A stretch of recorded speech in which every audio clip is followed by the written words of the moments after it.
Hai guys, jumpa lagi dengan gue Yusuf dari Kepo Tekno dan kita akan kembali mereview produk teknologi. Dan produk yang akan gue review kali ini adalah produk dari Asus, yaitu Asus ROG Flow. Sebelumnya, bantu kami dengan klik like dan subscribe channel Kepo Tekno agar kami kedepannya bisa mereview produk-produk teknologi lainnya.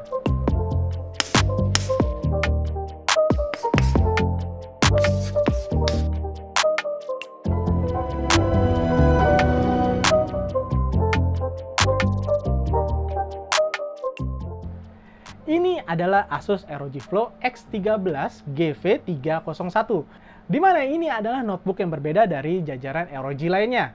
Biasanya kalau mendengar kata ROG tentunya akan kepikiran adalah notebook gaming ataupun laptop gaming yang memang powerful dan memang ditujukan untuk kalian yang suka bermain game. Namun pasaran dari notebook ini tentunya agak sedikit berbeda, walaupun ROG ini tetap diperuntukkan untuk kalian penggemar gaming berat. Tapi untuk kali ini, notebook ini sedikit memiliki kekhususan yang berbeda dari seri ROG lainnya. Sebelumnya, gue akan menjelaskan dulu apa perbedaan dari ROG Flow ini. Berbeda dengan jajaran ROG lainnya, ROG Flow ini memiliki desain yang sangat tipis dan tentunya juga dengan bobot yang sangat ringan. Dengan bobot hanya kurang lebih 1,5 kg dan dimensinya ya sekitar 13 inch ini, memang untuk notebook ini diperuntukkan untuk kalian yang memiliki mobilitas tinggi, namun membutuhkan notebook yang memiliki kekuatan yang sangat powerful.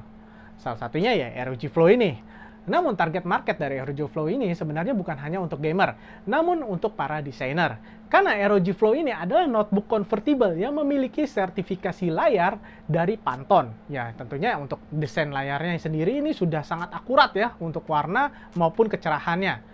Dan juga karena notebook dari ROG Flow ini menggunakan desain convertible, jadi kalian bisa menggunakannya juga sebagai notebook tablet. Dan itu memang berbeda sekali dari ROG lainnya yang menggunakan desain tentunya yang lebih ke arah notebook gaming saja. Dengan mode yang seperti ini, tentunya akan sangat membantu kalian yang suka melakukan desain ataupun editing di melalui notebook. Namun apa spesialnya dari notebook ROG Flow ini dibandingkan notebook convertible lainnya? Nah, ini dia. Oke, sebelum pengetesan macam-macam, tentunya kita bahas dulu untuk desainnya lebih detail dan spesifikasinya yang bikin gue jatuh cinta kepada ini notebook. Asus ROG Flow, layaknya notebook convertible lainnya, ini mempunyai desain yang tipis dan ringan seperti yang tadi gue sebutkan. Ketebalannya hanya 1,5 cm dan bobotnya juga cuma hanya 1,3 kg. Tentunya ROG Flow ini enak banget untuk kalian ajak jalan-jalan kemanapun kalian langkah. Bodi yang digunakan juga tentunya mempunyai kualitas layaknya laptop ROG. Tangguh dan tidak terasa kosong dan flexing terutama di bagian layar dan keyboardnya. Layar dari Asus ROG Flow ini memang hanya berukuran 13,4 inci. Tapi jangan salah, layar dengan rasio 16:10 ini berukuran 3840 x 2400 pixel alias sudah 4K dengan refresh rate-nya 60 Hz. Tentunya dengan pixel yang sangat rapat, layar dari Asus ROG Flow X13 ini terlihat sangat mengagumkan. Tuh, cek aja sendiri, benar-benar deh layarnya bening banget. Jelas aja, layar IPS dengan layar sentuh ini didukung juga oleh akurasi warna tinggi yang juga menyertakan sertifikasi dari Pantone. So, kalian gak akan mengalami miss warna deh desain dengan notebook Asus ROG Flow ini. Gimana nggak jatuh cinta coba? Notebook Asus ROG Flow ini bisa kalian gunakan untuk gaming maupun desain. ROG Flow ini sudah dilengkapi dengan prosesor Ryzen 9 5980HS, yaitu jajaran prosesor Ryzen tertinggi untuk notebook tipis. Ya, prosesor ini memiliki 8 core fisik dengan 16 thread. Tentunya ini adalah sesuatu yang berlebih untuk notebook tipis ya.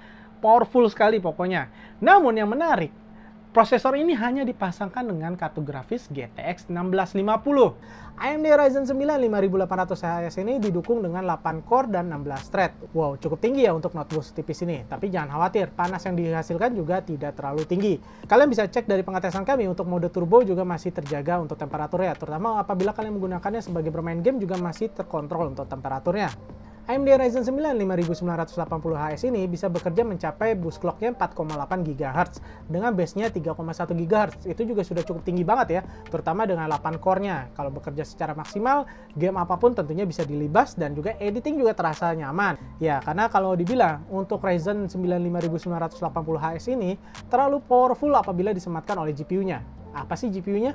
GPU yang disematkan ternyata hanya GTX 1650 non-TI, tapi yang Max-Q. Ya, tentunya kalian akan berpikir bahwa kartu grafis ini akan membuat bottleneck dari prosesornya, terutama untuk kalian yang bermain game. Namun itu sebenarnya adalah sesuatu yang berbeda dari notebook ROG Flow ini. ROG Flow ini apabila kalian beli, kalian bisa membelinya dengan paket bundling, yaitu bundling dengan menggunakan kartu box VGA eksternal yang khusus dari Asus ROG. Kalian bisa mendapatkan VGA RTX 3080. Ya memang untuk VGA ini sangat powerful banget untuk gaming, terutama di 4K ya.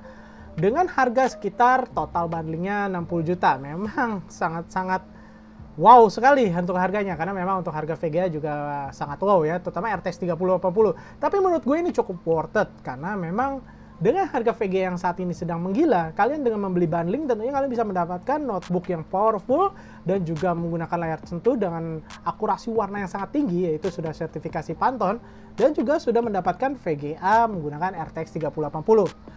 Namun tenang saja, kalian juga bisa beli tanpa bundling dengan VGA, seperti yang gua review kali ini, yaitu yang tanpa menggunakan VGA tambahan. Jadi kalian hanya mendapatkan varian dengan GTX 1650-nya saja. Untuk gaming sendiri, GTX 1650 memang untuk di resolusi 4K kurang begitu maksimal. Ya, tentunya untuk resolusi 4K tentunya kalian akan membutuhkan kartu grafis yang lebih powerful. Namun apabila kalian menurunkan kualitas gambarnya ke resolusi Full HD, maka GTX 1650 ini sebenarnya sudah cukup powerful kok. Terutama apabila kalian hanya menggunakannya sebagai game on the go saja. Karena seperti yang tadi gue bahas, tujuan utama dari RG Flow ini tentunya untuk market design ataupun content creator. Karena menggunakan CPU yang powerful dan tentunya juga dukungan layar yang memang akurasi warnanya tinggi. Untuk pengetesan gaming di sini juga dengan resolusi 1080p juga tidak mengecewakan. Seperti yang kalian lihat di sini gue melakukan pengetesan untuk game andalan gue, yaitu Shadow of Tomb Raider, yang memang cukup worth it untuk dimainkan dengan GTX 1650 ini. Selain itu, apabila kalian menggunakan game-game untuk e-sport, tentunya sudah dilibas habis ya untuk GTX 1650 ini. Untuk RAM-nya sendiri di sini kalian akan dibekali untuk RAM sampai 32 GB. Tapi tunggu dulu, untuk RAM memang hanya ada onboard. Jadi setelah gue membuka notebook ini, gue tidak menemukan adanya slot ekstra tambahan untuk RAM. Jadi untuk keseluruhan RAM 32 GB sudah tersolder dalam motherboard. Jadi kalian tidak memiliki untuk option upgrade sampai 64 GB ataupun di atasnya. Tapi nggak masalah juga, 32 GB sudah cukup besar. Dan terutama untuk SSD-nya, ternyata di sini kalian bisa upgrade. Karena ternyata Asus ROG Flow tetap menyediakan slot SSD yang menggunakan format mSATA, yang tentunya sudah mendukung untuk NVMe. Untuk SSD yang sudah disematkan adalah SSD 1 TB, dan itu menurut gue cukup besar sekali, terutama apabila kalian hanya menggunakan notebook ini untuk on the go saja. Untuk baterai yang disematkan di sini juga memang sudah cukup badak ya, yaitu 62 Wh. Dimana pengetesan gue pada mode performa ini bisa digunakan di atas 5 jam. Sedangkan dengan mode silent tentunya bisa lebih lama lagi, karena memang untuk CPU-nya akan bekerja dengan low power. Oh ya, untuk pengisian daya di sini kalian bisa menggunakan ada 2 port USB Type-C. Namun untuk port USB Type-C yang satu lagi tergabung dengan port dari ROG XG Mobile Interface, yang akan kalian bisa gunakan dengan bundling dari VGA eksternal kalian. Jadi apabila kalian membeli paket ROG Flow X13 yang banding dengan RTX 3080, kalian bisa menggunakan port ROG XG Mobile Interface yang sudah ada USB Type-C-nya ini sebagai konektor kalian. Jadi kalian bisa mendapatkan performa dari kartu grafis eksternal kalian secara maksimal. Jadi apabila kalian menggunakan ROG Flow ini di rumah, kalian bisa menjadikannya seperti hardware komputer dengan kartu grafis eksternal yang sangat powerful. Namun apabila kalian menggunakan notebook ini secara mobile, gue rasa GTX 1650 ini sudah cukup powerful. Terutama apabila kalian menggunakannya sebagai dari tenaga untuk editing ataupun hanya sekedar desain.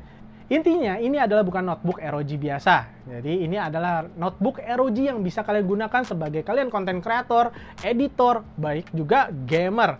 Jadi, pada saat kalian jenuh, kalian bisa menggunakan untuk gaming. Dan apabila kalian ingin menggunakan secara berkarya, kalian bisa menggunakan ROG Flow ini secara maksimal berkat dari dukungan layarnya yang sangat mewah sekali. Dan menurut gue ini adalah notebook yang paling gue idam-idamkan selama ini karena memiliki kegunaan dari dua kegiatan gue sehari-hari, yaitu gaming dan juga content creator. Untuk harga, memang ini bukan harga yang tergolong murah ya. Untuk bundlingnya sendiri bisa mencapai 60 juta. Sedangkan untuk tanpa menggunakan VGA eksternalnya mungkin sekitar 20 jutaan. Tapi tentunya untuk kalian yang berkarya di bidang content creator ataupun editor, harga tersebut adalah harga yang pantas untuk notebook keren ini. Sekian untuk review dari notebook ROG Flow X13 gue kali ini. Tinggalkan komentar kalian, menurut kalian apakah notebook ini cocok untuk kalian gunakan, atau mungkin kalian punya ide notebook lain yang lebih pantas untuk kalian gunakan sebagai media desain kalian ataupun gaming kalian. Sampai jumpa lagi di video berikutnya, and bye!